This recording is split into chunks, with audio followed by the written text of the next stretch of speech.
friends, after a couple weeks without video recipes, we're back. So what we're going to prepare today is actually the result of friendship. So we have two friends, Brenda and Sally, that gave us a truckload of apples, and a Facebook friend, Simo, that gave me the recipe for these amazing apple fritters. So what you need for this recipe is 100 grams, roughly 100 grams of Italian 00 flour. It's somehow about a scant cup. 30 to 40 grams of sugar, which is probably a fourth of a cup. 1 lemon, grated zest and juice, 1 egg, 2, 3, 4 apples depending on the size, peeled, cored and sliced, and they are here basically marinating in the lemon juice. Milk, I didn't measure that because it depends on how much the egg is going to add to the batter and how much the lemon juice is going to add to the batter. A pinch of baking powder, olive oil to fry. So just give me a couple seconds to clear out everything and I will be back in a flash. And here we are. So first we're going to add and mix all the dry ingredients.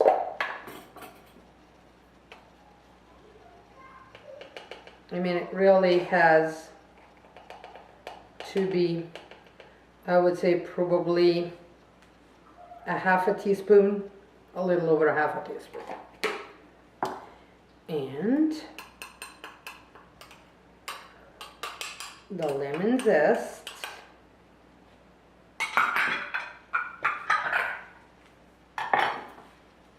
Mix them all together.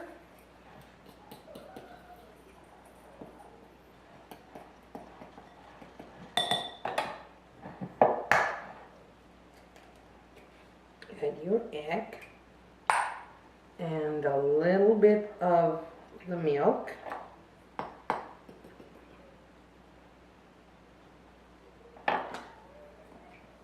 Make sure you're not gonna have any lumps in your batter.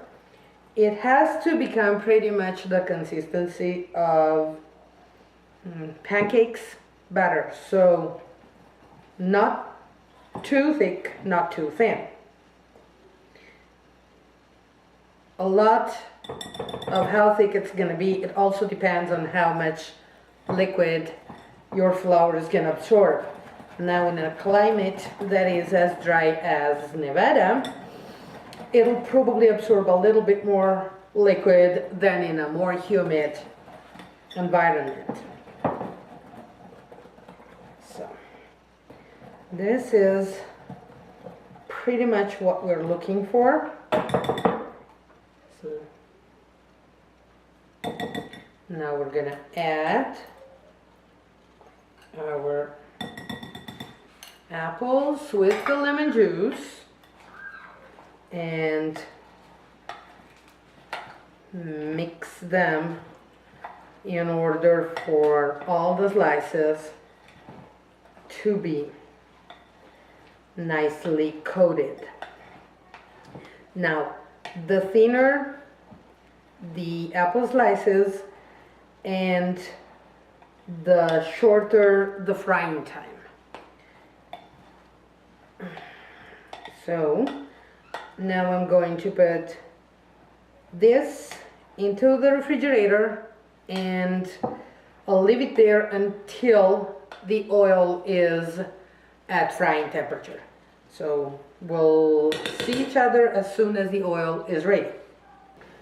Now that the oil is ready, we will just spoon our fritters into the oil.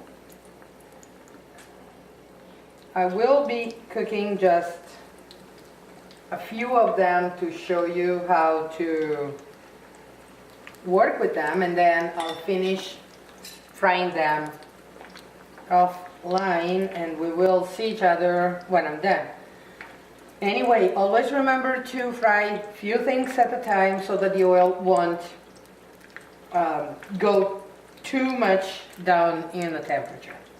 Plus, warm it up at, well, I put it on high basically to warm it up, and then I'll lower it a little bit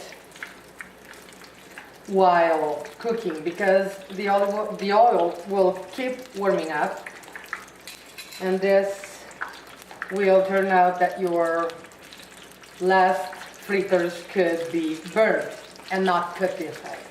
So you need to adjust the temperature going on.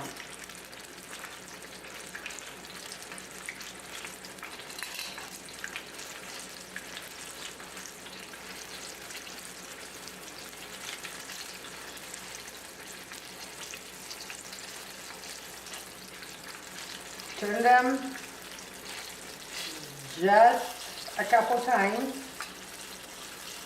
to make sure that they will be golden on both sides and cooked inside. And I think we are pretty much almost done. So this is our last turn, and in a few seconds we will be pulling them up.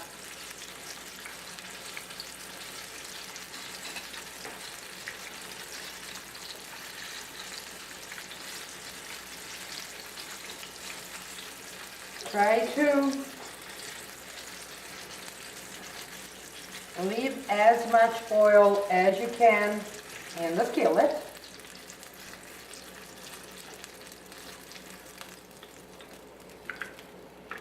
And here we go. So we will see each other as soon as I'm done with frying. See you soon. And there they are. Now they are nice and golden on both sides. Really not too much oil in it, because if you keep your batter refrigerated until you fry it, the thermal shock will prevent that from absorbing too much oil.